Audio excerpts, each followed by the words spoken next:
جب بھی کوئی بے وفائی کرے، قدم قدم پہ آپ کو اس کے تجربے ہوں گے، تو ایک ہی جملہ بولا کریں، اللہ تو ہے نا، اور میں آپ کو لکھ کر دیتی ہوں، اللہ آپ کو اپنا آپ محسوس کرائے گا کہ اے بندے میں ہوں تیرے لیے، تو نے مجھے پکارا، میں ہوں. وہ ایسی شکل میں غیب سے مدد لائے گا کہ آپ حیران ہو جائیں گے. کیونکہ یہ میرے ساتھ کئی دفعہ ایسا ہوا ہے کہ جن بندوں سے توقع کی کہ یہ کام میں ساتھ دیں گے وہ چلے گئے، اور اللہ اس سے بہتر لوگ لایا. کسی بھی ضرورت میں اس کو پکار کے تو دیکھیں. یہ جو ہے نا کہنا ایاک نعبد و ایاک نستعین، یہ اتنا آسان نہیں ہے. یہ زبان سے بولنا بہت آسان ہے، لیکن اس کو حقیقی معنوں میں شعور کے ساتھ کہنا بہت مشکل ہے کہ صرف تجھ سے ہم مانگتے ہیں. لالچ لوگوں سے رکھتے ہیں، زبان سے کہتے ہیں صرف تجھ سے مانگتے ہیں، اور دل میں لوگ بسے ہوئے ہوتے ہیں کہ یہ مدد کرے گا، وہ فلاں کے پاس یہ ہے. نہیں، ان چیزوں سے اوپر اٹھ جانا چاہیے. رازق کون ہے؟ اللہ ہے. مالک کون ہے؟ کس کے پاس جانا ہے؟ اللہ کے پاس جانا ہے. تو اگر وہ راضی ہے تو سبھی کچھ ہمارا ہے. تو اس لیے ہم کیا چاہتے ہیں؟ بس فوری فوری کچھ چیزیں ہاتھ میں آ جائیں، کوئی ایسے ورد وظیفے ہوں کہ جنت کما لیں، اور کوئی شارٹ کٹس ہوں کہ جس سے. تو ہم نے ہمیشہ کی زندگی جینا ہے، آخرت میں ہمیشہ کے لیے رہنا ہے. اس کے لیے اللہ تیار کر رہا ہے، چھان پٹک کے ایسے ایسے مشکلوں میں ڈال کے خالص کر کے. اور اسی لیے مومن پر وہ جو موت کی تکلیف آتی ہے نا، وہ بھی ایک پہلے میری سمجھ میں نہیں آتا تھا کہ اتنے نیک نیک لوگ اور ان پہ کیوں تکلیف آتی ہے. دل ہول جاتا ہے بعض تکلیفیں دیکھ کر، حالانکہ وہ لوگ واقعی نیک ہوتے ہیں. ہم دیکھ رہے ہوتے ہیں کہ وہ اس کے ساتھ بڑی تکلیف پیش ہے، اور اللہ کو پتا ہوتا ہے کہ وہ اس کے درجے کتنے بلند ہیں جس جگہ پہ اس نے ہمیشہ رہنا ہے. اس کے علاوہ آپ دیکھیے کہ بعض لوگ مالی معاملات میں بہت پریشان رہتے ہیں، اور جب وہ دیکھتے ہیں کہ لوگوں کے پاس بہت کچھ ہے تو اور بھی غمگین ہو جاتے ہیں، اور بھی حسرتیں پیدا ہو جاتی ہیں. اگر وہ صرف ایک حدیث یاد رکھے نا، صرف ایک، کہ ایسے لوگ یعنی جو دنیا میں غریب ہیں اور پھر بھی دین پر ہیں، اللہ کو راضی کرتے ہیں، وہ جنت میں نصف دن یعنی 500 سال پہلے چلے جائیں گے. دنیا میں قارون بھی کیا 100 سال جیا تھا؟ اگر کسی کے پاس قارون کا خزانہ بھی ہے، اتنا مال ہے، تو بھی کوئی 100 سال انجوائے نہیں کر سکتا اس سے. اور آخرت کا ایک دن کتنا بھاری ہے. تو آج اگر ہم صبر کرتے ہیں، ہمارے پاس مال کم ہے یا ریسورسز کم ہے یا تکلیف میں ہم کسی وجہ سے کہ نہیں ہے کھانے کو، نہیں ہے رہنے کو، 100 مسائل ہو سکتے ہیں، لیکن اگر صرف یہ یاد رہے نا کہ ان سب مالداروں سے 500 سال پہلے جنت میں چلے جائیں گے، کوئی غم ہی نہ رہے. ایسے سارے غریب یہ سمجھیں کہ ہم زیادہ خوش قسمت ہیں، ہم پہلے وہاں چلے جائیں گے. لیکن یہ جب ہی آئے گا نا جب آخرت کا یقین ہو. ہم کہتے تو ہیں ہمارا آخرت پہ ایمان ہے، حقیقی معنوں میں کوئی ایمان نہیں ہے. اللہ کے وعدے سچے ہیں، زبان سے بولتے ہیں سچے ہیں، لیکن دل میں نہیں اترا کہ اللہ کے وعدے سچے ہیں. کیونکہ ہمارا طرز زندگی نہیں بدلا، ہماری سوچ نہیں بدلی، ہمارے رویے نہیں بدلتے، کیونکہ ہمارا اندر نہیں بدلا ہوا. تو دنیا کا کوئی غم آخرت کے مقابلے میں کوئی غم نہیں، اور دنیا کی کوئی خوشی اللہم لا عیش الا عیش الآخرہ فاغفر الانصار والمہاجرہ. اصل چیز ہے کہ ہماری بخشش ہو جائے. بعض اوقات اللہ تعالیٰ نے کسی کو بلند درجے دینے ہوتے ہیں. اب ہم دن رات بھی قرآن پڑھ رہے ہیں، ہم پتہ نہیں کیا کیا کر رہے ہیں، لیکن مثال کے طور پر اگر آپ کو یہ فاصلہ طے کرنا ہے، یہ کتاب سے ہی سمجھاتی، مثلاً یہاں آپ کھڑے ہیں اور یہ جنت الفردوس ہے مثلاً. اب آپ جتنی بھی نمازیں پڑھ رہے ہیں، روزے رکھ رہے ہیں، صدقہ خیرات کر رہے ہیں، اس سے آپ صرف اتنا تک پہنچ پائے ہیں، صرف اس حصے تک پہنچے ساری زندگی کی عبادت ملا کے. لیکن کیونکہ آپ مانگ رہے ہیں اور اللہ چاہتا ہے آپ یہاں پہنچے، یا آپ چاہتے ہیں اس فاصلے تک پہنچے. اب آپ کی عبادتیں ہیں ہی کوئی نہیں کہ جو آپ کو یہاں پہنچا سکیں. اب کیا کیا جائے؟ اب اللہ تعالیٰ کسی امتحان میں ڈالتا ہے، کسی تکلیف میں ڈالتا ہے، کسی کو مال کی کمی دیتا ہے، کسی کو اولاد کی دیتا ہے، کسی کو کوئی اور چیز نہیں دیتا. اگر وہ اس پر صبر اور شکر کرتا ہے تو یہ فاصلے تیزی سے یہ طے ہو کے یہاں تک پہنچ جاتا ہے بندہ. یہ جو صبر ہے اور شکر ہے، یہ دو پر ہیں جس سے مومن اڑتا ہے، اور وہ تیزی سے فاصلے طے کر کے جنت الفردوس تک پہنچتا ہے. تو بعض اوقات ہماری عبادتیں، ذکر، صدقے، خیرات یہ کافی نہیں ہوتے. کیونکہ ہم کیا کہتے ہیں، ہم نے اتنی عبادت کر لی پھر کیوں مشکل آ گئی. یہ کہتے ہیں نا اکثر، یا اللہ میں نے تو بڑی نیکی کے کام کیے پھر کیوں مشکل آ گئی. کیونکہ جب ہم ٹوٹی پھوٹی 4 نیکیاں کر لیتے ہیں تو پھر ہم کیا سوچتے ہیں کہ اب ہمیں نا کوئی مسئلہ نہیں ہونا چاہیے زندگی میں، اب اللہ کو بھی ہماری مرضی پہ چلنا چاہیے، اور جیسے ہم کہیں ویسے اللہ تعالیٰ کو کرنا چاہیے. نعوذ باللہ، یہ ہمارا ایٹیٹیوڈ یہ ہوتا ہے. اور اگر ہماری عبادتوں کے باوجود کوئی مشکل آتی ہے تو ہمیں سمجھ ہی نہیں آتی کہ پھر کیوں آ گئی. ہم تو نہیں ڈیزرو کرتے تھے یہ تکلیف، ہم تو بڑے نیک تھے. انتہائی نہ سمجھی. اللہ دراصل درجے بلند کرنا چاہتا ہے، اور آپ کہتے ہیں کہ ہم نے تو نیکیاں کر لی تھی تو پھر کیوں ہو گیا یہ. یا دوسروں کو بھی ہم دیکھتے ہیں، ہم کہتے ہیں ہائے توبہ، کیا فائدہ نیکی کرنے، اتنا نیک تھا اور دیکھو کیا مشکل آ گئی اس پہ، ضرور کچھ اندر خانے برا کیا ہوگا. یہ سخت ناسمجھی کی باتیں. اللہ ہی جانتا ہے کہ وہ کس کو کس حال میں کیوں ڈال رہا ہے، خواہ وہ کسی عورت کی تکلیف ہو یا کسی مرد پہ کوئی مشکل وقت ہو یا کسی بھی طرح کا کوئی زندگی میں سٹریس ہو. بس ہر حال میں کہ یا اللہ تیرے فیصلے بڑے ہی اچھے ہیں اور سچے ہیں، بس تو مجھے عافیت میں رکھ، ایسے امتحان میں نہ ڈال کہ جس سے میرے منہ سے کوئی ناشکری کی بات نکلی. وہ وقت ہوتا ہے خود کو کنٹرول کرنے کا، کہ منہ سے ایسی بات نہ نکلے جو اللہ کو ناراض کر دے، ہمارے رویے میں اور دل میں ناشکری نہ آئے کہ جو خدا کو ناراض کرے. کیونکہ زندگی کا امتحان بڑا سخت ہے. کل میری ایک اپنی پرانی اسٹوڈنٹ کے ساتھ ملاقات ہوئی، تو اس کے شادی کو کافی عرصہ ہو گیا، بچے نہیں ہوئے. تو جب مجھے ملی تو میں نے دعا دی، میں نے کہا اللہ تمہیں صالح اولاد دے. تو پھر اس نے اپنا تھوڑا سا شیئر کیا، کہنے لگی کہ ایسا ہے کہ میرے ہسبینڈ میں کچھ مسئلہ ہے. تو میں نے اس پہ کہا کہ اچھا. کہتی کہ بات یہ ہے کہ اگر بچے نہیں تو ایک مسئلہ ہے نا، اور اگر بچے ہوں تو 1000 مسئلے ہیں. کتنی خوبصورت بات ہے. ورنہ ایسی لڑکیاں سارا وقت فرسٹریشن کا شکار رہ سکی. میری شادی یہاں کیوں ہو گئی؟ اب آپ دیکھیے کہ رشتے ملنا ہی مشکل ہے والدین کے لیے. ایک مثال ہے، رشتے ملنا ہی مشکل ہے. اللہ نے اگر ایک ٹھکانہ دے دیا، شوہر دے دیا، قدر کرنے والا ہے، اب اس بیچارے کے بھی بس میں نہیں. اب وہ علاج بھی کرا رہا ہے، اچھا سلوک بھی کر رہا ہے، ٹھیک ہے. اگر یوں دیکھا جائے کہ عورت کو کیا حق ہے، اور قانونی طور پر آپ دیکھیں تو ٹھیک ہے، عورت یہاں خلا لے سکتی ہے، بڑی جینوئن ریزن ہے، الگ ہو سکتی ہے. لیکن کوئی گارنٹی ہے الگ ہو کے کہیں اور شادی کرے تو لازم بچے ہوں؟ کوئی گارنٹی نہیں ہے. ٹھیک ہے، وہ اس کی اپنی چوائس، وہ کرے نہ کرے وہ ایک الگ مسئلہ. میں اس وقت قانونی بحثوں میں نہیں جا رہی، میں ایک پریکٹیکل سچویشن کو دیکھ رہی ہوں کہ ایک ماں باپ کے میں سے 5 بیٹیاں ہیں، ایک بیٹی کے ساتھ کچھ ایسا حادثہ ہو جاتا ہے.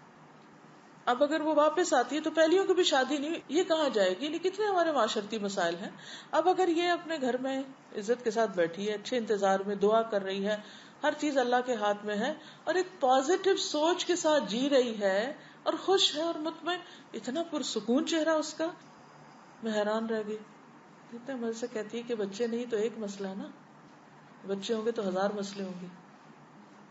اس کو کہتے ہیں پازیٹو سوچ. اسی طرح اگر کسی کی شادی نہیں ہوئی، بعض اوقات کوشش کے باوجود نہیں ہو پاتی. اب اس میں بھی کچھ لوگ بہت مزریبل ہو جاتے ہیں، دن رات یہی سوچے رہتے شادی نہیں ہوئی، شادی نہیں، شادی. نفسیاتی مریض بن جاتے ہیں. کیا مریض بننے سے شادی ہو جائے گی؟ بد اخلاق بن جانے سے شادی ہو جائے گی؟ جو ہونی تھی وہ بھی نہیں ہوگی. کیونکہ لوگ جب دیکھتے ہیں ایسی لڑکیوں کو کہ جو نفسیاتی مریض بن چکی ہیں تو ان سے اور دور بھاگتے ہیں. یہ بوجھ ہو جاتا ہے نا، یعنی بد اخلاقی ایسا بوجھ ہے کہ بے وجہ اس کا بوجھ آپ کے اوپر پڑ رہا ہوتا ہے نا دوسرے شخص کا.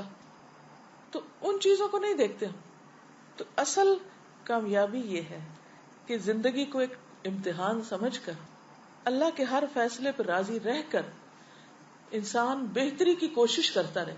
میں یہاں یہ نہیں کہتی کہ انسان ہر وقت کہے یہ سر پہ آ گرا تو پڑا رہے کیونکہ اللہ کا فیصلہ ہے. نہیں، اس کو ہٹانا تو ہے، لیکن اگر نہیں ہٹ پا رہا تو بھی اللہ تیرا فیصلہ ہے کہ میرے بازو نہیں ہٹا پا رہے ایک چیز کو، میں نہیں سچویشن چینج کر پا رہی، تو کوئی بات نہیں، مدد لیں آپ دوسروں کی. دوسرے مل کے بھی آپ کی حالت نہیں بدل پا رہے.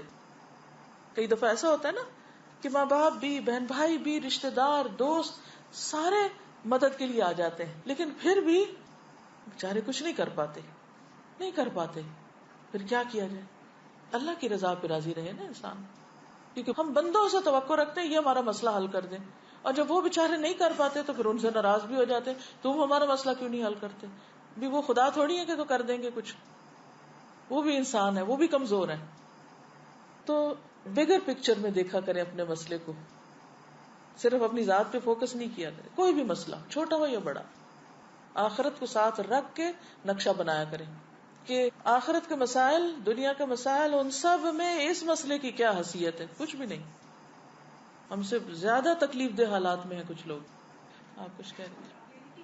جب ہم سب جانتے ہیں دوسروں کو جب پرابلمس میں دیکھتے ہیں, لیکن ہمیں اپنے اندر بہت ڈر لگتا ہے کہ کہیں ہم اس پرابلم میں نہ آ جائیں, جی, یا اللہ تعالیٰ ہمیں اس میں نہ مبتلا کر دے. بالکل. تو اس کے لیے ہمیشہ, کیونکہ مثلا مجھے بہت مسائل سننے پڑتے ہیں, یعنی مختلف لوگ مختلف طرح سے اپنے مسائل بیان کرتے رہتے ہیں.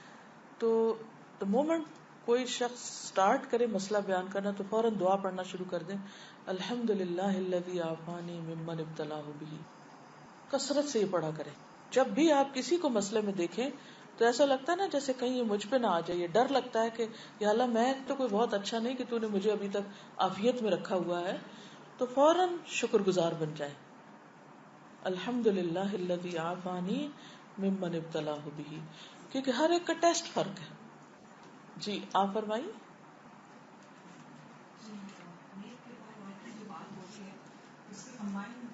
کوشچن اور ایک مسکنسپشن ہے, بہت ساری عورتوں میں اور لڑکوں میں ہوگا. میں نے 2-3 درس میں آپ سے کافی سال پہلے سنا تھا کہ شوہر جو ہے بیوی کو فورس نہیں کر سکتا کہ وہ ساس سسر کی خدمت کرے. اب جب میں نے یہ بات سنی مجھے تو اتنا برا ریئیکشن یا ایک نیگیٹو تھنکنگ نہیں آئی, بٹ آئی ایم شیور جب لوگ سنتے ہیں تو اس کو بہت نیگیٹولی لیتے ہیں. تو میں چاہوں گی آپ اس کو تھوڑا سا پلیز اس کو بتائیں. دیکھیے قرآن پاک میں نسب اور سحر دونوں کو ساتھ ساتھ بیان کیا گیا ہے. نسب جو والدین ہیں, سحر جو سسرالی رشتہ دار ہیں, سسرالی والدین, ساس سسر. کچھ چیزیں ہیں کہ جو قانونی حیثیت رکھتی, اور کچھ چیزیں ایسی ہیں جو قانون سے آگے احسان کا درجہ رکھ. جیسے آتا ہے نا کہ ایمان, اسلام, احسان, ٹھیک ہے نا. کچھ چیزیں ہیں جو آپ کے ایمان یقین کے ساتھ تعلق رکھتی ہیں, اس کا پارٹ ہے عمل میں. کچھ چیزیں اسلام کا ایک پورا جو سسٹم ہے اس کا پارٹ ہے, جس میں قانونی پہلو بھی آتے ہیں. ایک ہے جو احسان کا درجہ ہے. والدین کے ساتھ جہاں بھی معاملہ کرنے کا ذکر آیا ہے وہ کیا ہے؟ قانونی معاملہ یا احسان؟ احسان کا ہے نا, چاہے وہ اپنے والدین ہو چاہے وہ سسرالی.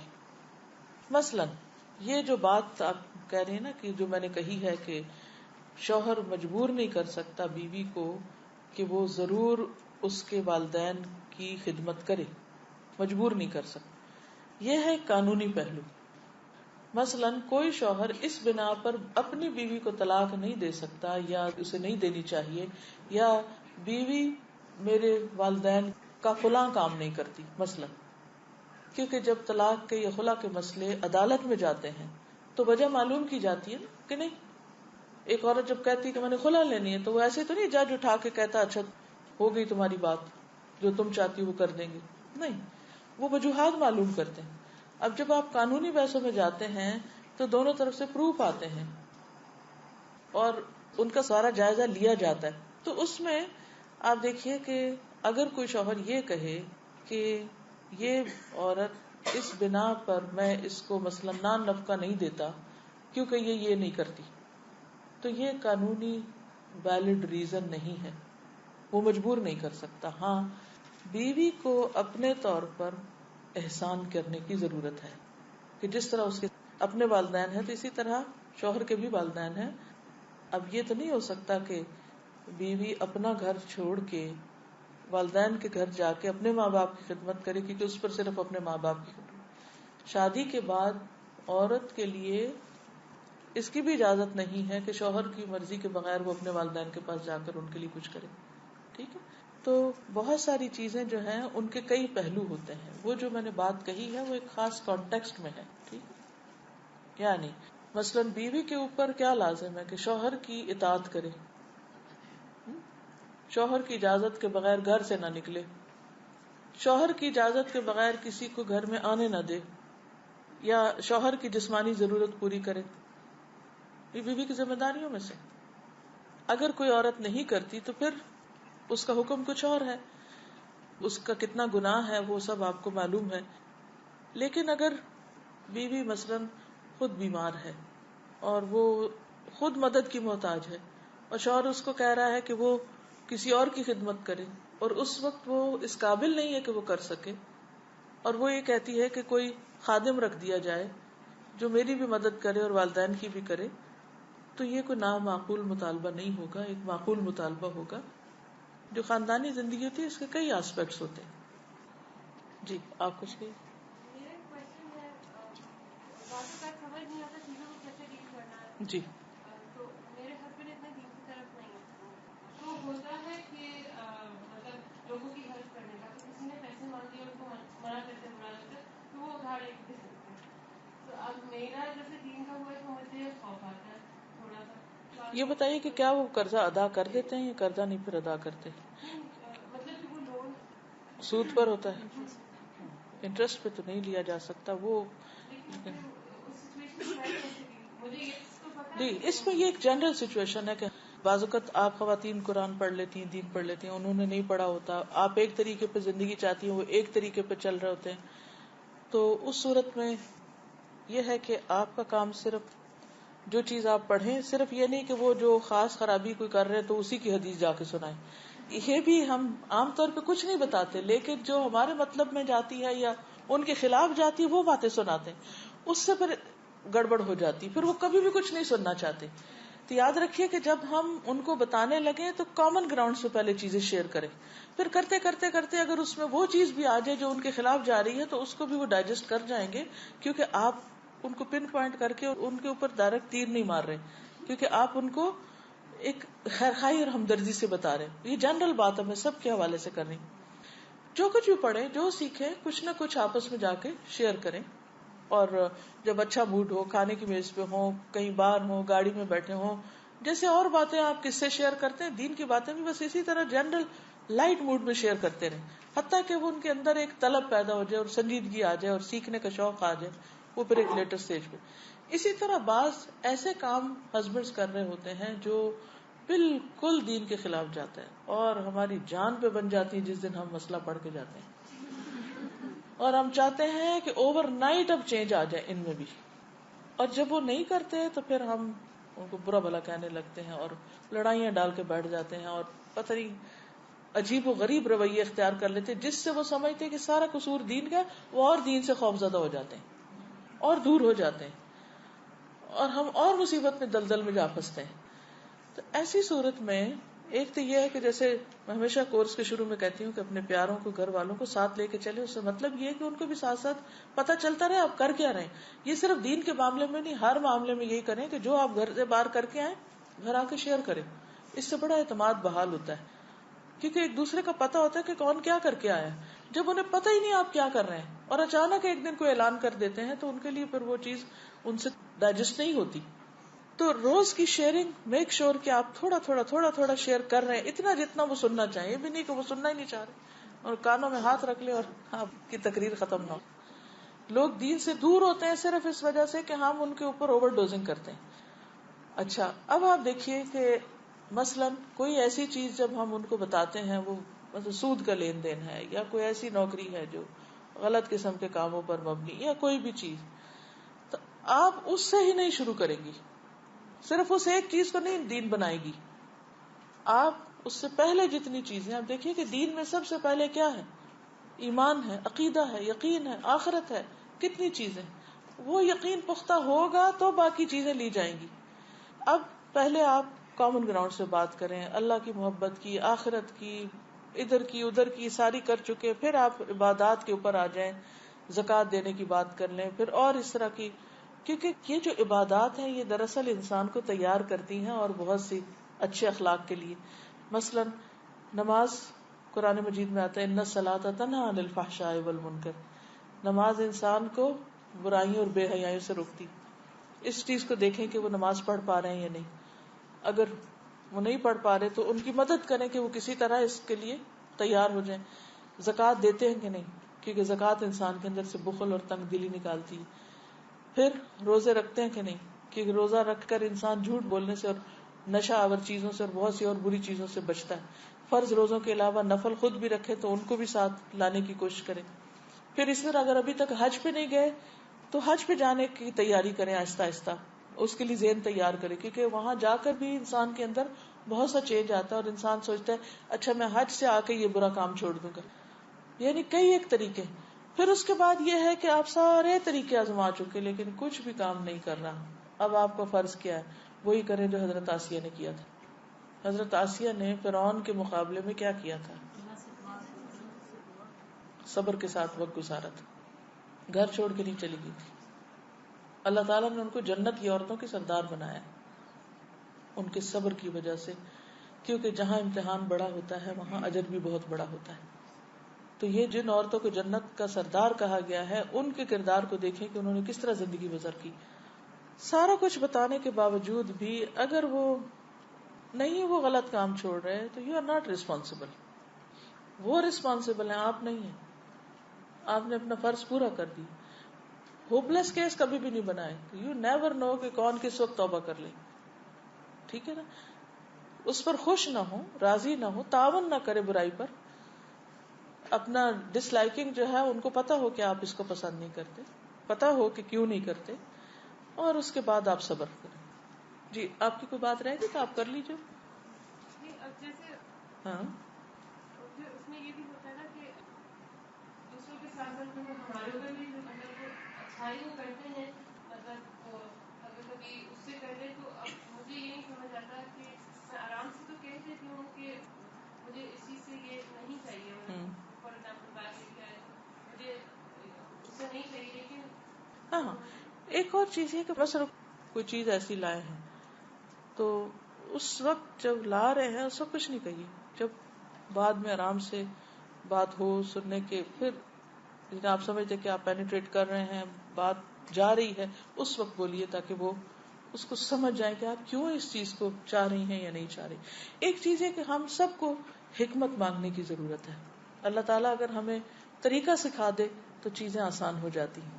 جی سر میں پرسنل ایک ایکسپیرینس بتاؤں گی کہ ہم لوگ نا رینٹ والے گھر میں رہتے تھے, تو اس کا $1,000 کرایا تھا. تو میرے ہسبینڈ کے دوست نے ہم کو کہا کہ تم گھر کیوں نہیں لے لیتے, اس نے گھر لیا تو $650 پیمنٹ ہے مورگیج.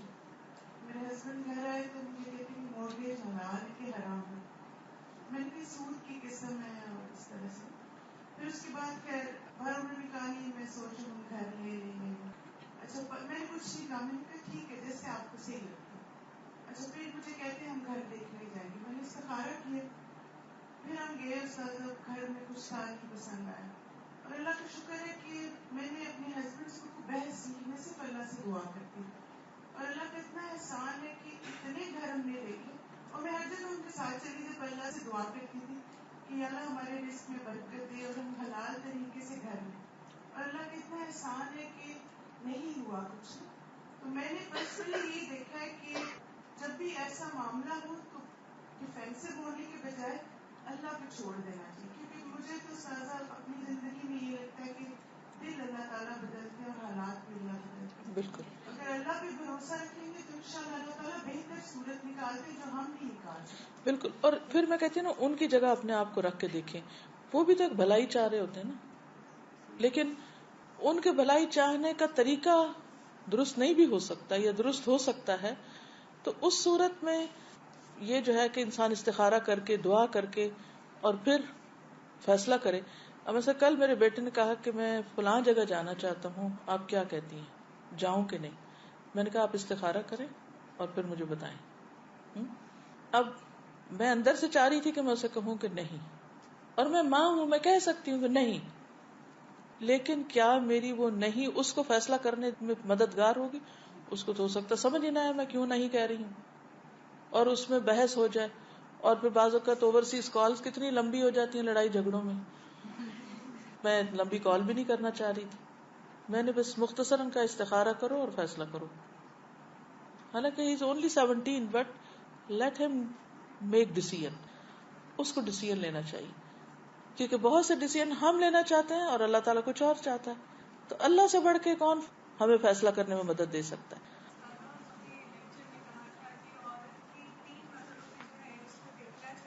جی بات سب سے خوبصورت تھی کیونکہ وہ مرحلے جو ہے وہ معاشرہ بنا رہے ہیں. پہلا مرحلہ تھا کہ جس میں بیٹی کی تربیت ہے, دوسرا مرحلہ ہے جس میں وہ اپنی بیوی کا کردار ادا کرتی ہے, اور تیسرا ماں کا. تو جو بیٹی والا مرحلہ ہے وہ اتنا امپورٹنٹ ہے کیونکہ وہی سب کو آگے لے کے جا رہا ہے. تو ہم لوگ تو اس حصے سے جو شادی شدہ ہیں گزر چکے ہیں, لیکن اب ہمارے آگے بچے ہیں, بیٹے اور بیٹیاں دونوں, تو اتنا زیادہ اس پوائنٹ کے اوپر دھیان دینے کی ضرورت ہے کیونکہ یہ ہماری مسلم امہ بن رہی ہے یہاں سے, اور یہ بالکل پوائنٹ بہت اہم ہے. بالکل. تو میں یہ بات شیئر کرنا چاہ رہی تھی کہ پلیز اس بات کی توجہ دیں کہ ہم ماؤں کو بہت ضرورت ہے اب کہ ہم ان کی تربیت پہ دھیان دیں. بالکل, یہ بہت ہی اللہ آپ کو جزائے خیر دے, اچھا پوائنٹ آپ نے یاد دلا دیا. بات یہ ہے کہ جب ہم دین کی طرف نہیں ہوتے تو ہماری پرائرٹیز کچھ اور ہوتی ہیں, اس وجہ سے بچوں کو اگنور کرتے ہیں. جب ہم دین کی طرف آ بھی جاتے ہیں تو دین میں آنے کی وجہ سے بچوں کو اگنور کرنا شروع کر دیتے ہیں. وہ مظلوم بیچارے ہر حال میں سفر کرتے ہیں. ہم سب جو خود دین پڑھ رہے ہیں اس میں فیملیز کو ساتھ لے کے چلیں. یہ نہ ہو کہ ہم تو تقویٰ کے اس اونچے پہاڑ پہ پہنچے اور بچے ہمارے نیچے ہی کھڑے ہوں بھی. کوئی بات نہیں, اگر آپ تھوڑی سی اپنی رفتار کم بھی کر دیں لیکن ان کو ساتھ لے کے چلیں تو اس سے کہیں زیادہ بھلائی ہوگی. کیونکہ اس روز میں نے کہا تھا نا کہ بعض اوقات ہمارے بچے اور ہم میں اتنا ذہنی بودھ ہو گیا ہے کہ بچے ہمارے بالکل کولڈ رویہ ہوتا ہے ان کا نا, اندر سے وہ ماں باپ کے خلاف نفرت سے بھرے ہوئے ہوتے ہیں. ایک دن ایک بچی آئی, ینگ بچی, اسلام آباد میں قرآن پاک کا کورس شروع ہوا تھا ابھی, تو کچھ اس نے بیچ میں چھٹیاں کر لی ہیں. تو میں اکثر دھیان رکھتی ہوں کہ جو اسٹوڈینٹس آئیں وہ چھٹی نہ کریں, اور اگر چھٹی کریں تو ضرور ان کی انچارجز ان کے گھر فون کریں, پتہ کریں, خبر لیں کہ کیوں نہیں آئے بچے نا. کہ بازو کو چھوٹی چھوٹی باتوں پہ چھٹی کر کے بیٹھ جاتے ہیں, انہیں پتہ ہی نہیں ہوتا. خیر میں نے پتہ کرایا, میں نے کہا کہ اٹینڈنس کا کیا حال ہے, کون نہیں آ رہا. تو اتفاق سے اس بچی سے میری بات ہوئی. میں نے کہا تم کیوں نہیں آئی؟ کہتے اپنی ماں کی وجہ سے. میں نے کہا کیوں؟ کہتے ہیں وہ اپنے آپ کو بڑی چیز سمجھتے. مجھے بڑی حیرت ہوئی کہ پہلے ہی پارے میں آتا ہے وہ بالوالدین احسانا. اگر اس بچی نے وہ لیکچر سنا ہوتا تو یہ لفظ نہیں بول سکتی تھی, کیونکہ وہ ایک دن آ رہی ایک دن نہیں آ رہی, چھٹی کر رہے. تو اب وہ جو لیکچر گیا وہ تو گیا, وہ سنا ہی نہیں, تو وہ تو کردار آپ کے اندر آ ہی نہیں سکتا. خیر میں نے کہا اچھا مجھے بتاؤ. میں نے تھوڑا اعتماد میں لیا, میں نے کہا اور بتاؤ تمہیں اپنی امی کے خلاف کیا کیا شکایت ہے. اس بچی نے وہ کچھ بولا, اتنا زہر اگلا, تو سر پکڑ کے بیٹھ گئی کہ ہمارے بچے ہمارے بارے میں, ہمارے سے مراد, میں سب کے بچوں کو اپنا ہی سمجھتی ہوں, اور میں آپ کو بھی بار بار بچوں کے سیشن میں کہتی رہی ہوں کہ سب کے بچے ہمارے بچے, جتنے بھی مسلمان بچے ہیں وہ سب ہمارے ہی بچے. تو میں نے کہا ہمارے بچے جو ہیں وہ یہ سوچتے ہیں بڑوں کے بارے میں یا ہمارے بارے میں, تو ضرور پوچھئے, جاننے کی کوشش کی. ہو سکتا ہے جھوٹ بول دیں آپ کے سامنے, نہ بھی بولیں کہ وہ آپ کو کیا سمجھتے ہیں, لیکن اس کو فار گرانٹیڈ نہ لیں کہ ہمارے بچے لہٰذا ہم سے ضرور محبت کریں گے یا محبت کرتے ہیں یا ہم کو چاہتے ہیں. ضرور جاننے کی کوشش کریں کہ وہ آپ کے اس رویے کو کہ آپ دین پڑھ رہے ہیں وہ کیا سوچتے ہیں. کیا وہ اس پہ پراؤڈ ہیں کہ آپ دین پڑھ رہے ہیں, یا وہ اس پہ نالاں ہیں اور خفا ہیں کہ آپ دین پڑھ رہے ہیں. ایسا نہ ہو کہ ہم دین کی وہ شکل پیش کریں کہ ہمارے بچے دین سے بھاگ جائیں. اس چیز کا بہت خاص خیال رکھنا ہے آپ نے. اور بعض اوقات ہم اپنی دنیا میں گھوم رہے ہوتے ہیں, بھاگ رہے ہوتے ہیں, اور ہم کہتے ہیں ہمارے بچے ہیں نا, ہم نے دنیا بھر کے کھلونے لا دیے ان کو, تو اس لیے وہ ہم سے بہت خوش ہیں. انہوں نے جو مطالبہ کیا ہم نے پورا کر دیا, لہٰذا وہ ہم سے کیسے ناراض ہو سکتے. اب یقین کریں کہ جتنی بھی پیمپرنگ ان کی کرتے جائیں, وہ اتنے ہی اور زیادہ بگڑتے جائیں گے اور ہمارے بارے میں نالاں ہوتے جائیں گے. تو خصوصاً ینگ بچیوں کی تربیت کس ڈھنگ پہ ہو رہی ہے؟ کیا وہ اس رول کے لیے تیار ہو رہی ہیں جو بیوی اور ماں کا ہے, جو الٹیمیٹ رول ہے اس دنیا میں ان کا؟ اگر اس کے لیے تیار نہیں ہو رہے تو یہ فیلئر ہے. تو ان کی تربیت میں خاص طور پر اس عنصر کو ڈالیے کہ وہ ایک اطاعت گزار وفا شار بیوی بھی ہو اور ایک مشفق اور مربی ماں بھی تیار ہو رہی ہو. تو شادی سے پہلے کا وقت تیاری کا وقت ہے. ہم پڑھیں دین, لیکن ان کے صرف جہیز کی تیاری نہ کریں, ان کے اخلاقی رویوں کی بھی تیاری کریں کہ وہ اس رول کے لیے تیار ہیں کہ نہیں. دس از دا کوسچن. اس رول کے لیے. پھر کہوں گی اس رول, کس رول کے لیے؟ اچھی بیوی اور اچھی ماں کے رول کے لیے تیار ہو رہے ہیں کہ نہیں؟ وہ چاہیں تو ایسٹروناٹس بن جائیں, لیکن اگر وہ آسمان پہ بھی پہنچ کر اچھی بیوی اور ماں نہیں تو کامیابی نہیں. ہم نے صرف ایک چیز پہ فوکس کر لیا, اور وہ کیا ہے؟ بچی کی اچھی ڈگری ہوگی نا, اچھا رشتہ آ جائے گا. اچھا ڈگری بھی مل گئی, رشتہ بھی آ گیا, سب ہو گیا. اب نہ اس کو بیوی بننا آتا ہے, نہ ماں بننا آتا ہے. کیا اس کا مستقبل ہے؟ کیوں طلاقیں ہو رہی ہیں اتنی زیادہ؟ لمحہ فکریہ ہے. ہم سب کو سوچنا چاہیے, سب کو سوچنا چاہیے اس میں. صرف ڈگری کامیابی کی علامت نہیں ہوتی, صرف اچھی جاب سے عزت نہیں ملتی, صرف بہت ڈیزائنرز کا جہیز دے کر آپ اس کو اچھی زندگی نہیں دے سکتے, صرف قیمتی بھاری لباس سے اس کی عزت نہیں ہوگی. یہ وقتی چیزیں ہیں, یہ صرف ظاہری چیزیں ہیں. تو تیاری کے اس مرحلے پر جو ایک بیٹی کی زندگی کی تیاری ہے اگلے رول کو نبھانے کے لیے, کیونکہ عورت کی تکمیل نہیں ہوتی نا اس کے بغیر, جاب اس کی سیٹسفیکشن نہیں کروا سکتی. جی ہاں, اسی طرح بیٹا اگر اچھا خاوند نہیں بن سکتا, باقی قابلیتیں کیا کریں گی؟ تو کچھ ان کو غلطیاں کرنے دیجئے, رسپانسبلٹی بھی ڈالیے ان پر. ہم کہتے نہیں بیچاریاں بہت پڑھتی ہیں, ان کو نہیں کام کرنا آتا, چھوڑو میں خود ہی پرفیکشن سے کروں گی. وہ تو اور عیش کریں گی, تو غلطی کرنے دیں, کوئی حرج نہیں. اگر کچن میں سارا کباڑ مچا دیے کوئی بات نہیں.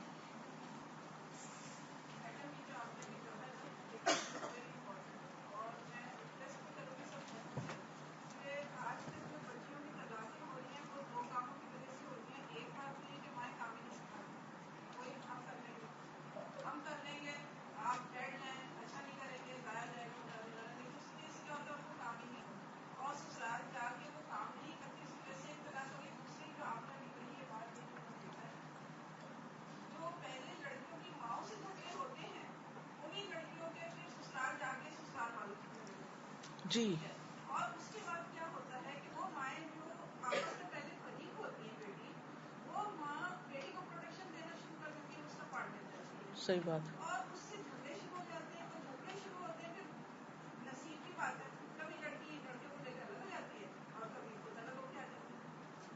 اور ویری میں گڈ. بتاؤں ابھی ایک شادی میں کے ساتھ کی بات ہے, ایک بچے نے مجھے بتایا, ہم اس شادی میں شریک تھے. 6 سال پہلے کی لڑکی لڑکے کی انڈرسٹینڈنگ تھی, شادی ہوئی 6 مہینے میں طلاق ہو گئی. پھر میں نے وجہ پوچھی, کیونکہ وہ لڑکا اس کا دوست تھا لڑکے کا, تو کہنے لگا کہ وہ مطلب جب شادی کر کے آئی تو وہ ویسا ہی چاہ رہی تھی, گھومنا پھرنا, یعنی اس سے رسپانسبلٹی کوئی نہیں, کام نہیں شروع کیا, خود کو لڑکے کو دیکھنا نہیں شروع کیا, تو لڑکا جو ہے وہ بیوی ہے ماں کو ہی بھول گیا. ایگزیکٹلی, بہت پتے کی بات کی آپ نے. یہ میں ریکویسٹ کروں گی کہ بچوں کو کھانا پکانا سکھائیں. بعض لوگ مجھے کہیں گے کہ ہمیں اپنی بچیوں کو کھانا نہیں سکھایا, وہ نہیں آ. میں نے کہا آپ نے بہت بڑا کیا, بہت بڑا. بالکل, بہت اچھا کہتی ہیں, یہ بہت ان کی بھلائی کی بات ہے. اور یہ سب سے میں ریکویسٹ کروں گی اپنے بچوں کو, ہمیں بھی ہماری امی نے سکھایا تھا. اور وہ کیا کرتی تھی, جیسے آپ اس دن بتا کے روٹی کا پیڑا چھوٹا سا لیا آخر میں, یا کھانے کی کبھی پہلے آملیٹ اور پھر چائے, اور پھر آہستہ آہستہ آہستہ بنانا شروع کیا. تو ضرور سکھائیں, یہ ان کی بھلائی ہے اگر آپ ان سے محبت چاہتے ہیں تو. بالکل, یہ محبت ہے اصل میں. یہ بہت ہی کام کی بات انہوں نے کہی ہے کہ عام طور پر جب بچیوں کو تمیز تہذیب نہیں سکھائی جاتی تو وہ ماں کے سامنے بول رہی ہوتی ہیں, شادی سے پہلے ماں کے ساتھ بدتمیزی کر رہی ہوتی ہیں, ماں کے ساتھ بگڑ رہی ہوتی ہیں, اور ماں ان کو صرف ماں ہوتی ہے نا تو برداشت کر رہی ہوتی. پھر یہ ہوتا ہے کہ جب شادی ہوتی ہے تو وہ اسی کردار اور اسی اخلاق کو لے کے اگلے گھر چلی جاتی ہیں. وہ جھگڑے جو ماں باپ کے گھر وہ کر رہی تھی بہن بھائیوں سے اور ماں باپ سے, وہ سسرال میں ساس سسر سے اور نند بھابھی سے شروع ہو جاتے ہیں. اور پھر وہی ماں جو کل تک اپنی بیٹی سے لڑ رہی تھی آج اس کو پروٹیکٹ کرنا شروع کر دیتی. اور پھر یہ ہوتا ہے کہ وہی لڑکی جو ہے وہ شوہر سے لڑنا شروع کر دیتی, یا پھر الگ ہو کے آ جاتی ہے, یا پھر خامند کو الگ لے کے اس کے ماں باپ سے کاٹ کے رکھ دیتی. تو یہ ایک ایسا وشس سرکل چل پڑا ہے کہ ماں باپ کے گھر میں ہی اس اخلاق کو توڑنے کی ضرورت ہے, اس کو شے دینے کی ضرورت نہیں ہے. اس بد اخلاقی کی ٹریٹمنٹ ہونی چاہیے, ورنہ وہ ساتھ چل پڑتی. اور اگر وہ ساتھ چلتی ہے تو پھر جب وہ ماں بنتی ہے، مثلا اس نے سسرال سے لڑ کے میاں کو الگ کر لیا، سارے الزام سسرال کو دے کے، اب کیا ہے کہ وہ ماں بن گئی ہے. اب ماں بن گئی ہے، اب وہی بدتمیزی بد اخلاقی اپنے بچوں سے کرنا شروع کر دی اس نے. اب اگلی نسل پھر بگڑ رہی ہے. یہ کہاں تک چلے گا سلسلہ؟ تو کم از کم جو لوگ قرآن پڑھ رہے ہیں، دین پڑھ رہے ہیں، وہ تو اپنے رویے بدلیں، وہ تو اپنے گھروں میں قوا انفسکم واہلیکم نارا کریں. میں یہ کہہ رہی تھی کہ ایک ایٹیٹیوڈ یہ جنرلی یہ بھی دیکھا گیا ہے، فوراً لڑکوں میں ہو یا لڑکیوں میں، جیسے لڑکا ہو تو ہر قسم کی چیزیں از آل رائٹ، شادی ہو جائے گا تو ٹھیک ہو جائے گا، اور لڑکیاں جو اور لڑکی ٹھیک کرے اس کو آ کے. جی وہ لڑکی ٹھیک کرے. اب وہ رکتا کوئی نہیں ہے. اور پھر وہ اگر لڑکی ہو تو وہ جو چاہے کرے، وہ شادی ہو جائے گی تو وہ ٹھیک ہو جائے گی، اور پھر اس کے بعد وہ کنٹینیو رہتا ہے. پھر ہم کہتے ہیں وہ بچہ ہو جائے گا تو ٹھیک ہو جائے گی. تو وہ ٹھیک نہیں ہوتا انلیس اینڈ انٹل وہ فکس ہو، بھلے وہ لڑکا ہو یا وہ لڑکی ہو، بھلے وہ زبان کی بے اخلاقی ہو یا تو بالکل ایٹیٹیوڈ میں کوئی یا عمل میں ہو، صحیح نہیں ہوتی وہ. We can't just let go of it کہ وہ بالکل. صحیح ہو جائے. جی ایک بات یہ تھی کہ شروع سے ہم جب اپنے بچوں کو، خاص طور پر بچیوں کو ایجوکیٹ کرتے ہیں تو ایک شروع سے ذہن میں ایک بات بتا دیتے ہیں کہ آپ زیادہ پڑھو لکھو تاکہ آپ انڈیپینڈنٹ ہوں، آپ اپنے پاؤں پہ کھڑے ہو.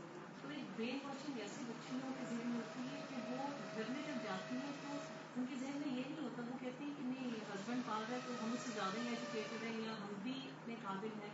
تو یہ جو ایک مائنڈ سیٹ ہے اس کو بھی بدلنے کی ضرورت ہے کہ بچوں کو جب ایجوکیٹ کریں تو یہ مت کہیں کہ آپ اپنے پاؤں پہ کھڑے اس لیے ہم آپ کو ایجوکیٹ کریں تاکہ آپ دوسرے گھر پہ جا کے ایک اچھا رول ماڈل. بالکل صحیح کہا آپ نے، کیونکہ آپ دیکھیں کہ کتنی ہی لڑکیاں ہیں جو اپنے پاؤں پہ کھڑی ہیں، لیکن کیا وہ خوش ہیں؟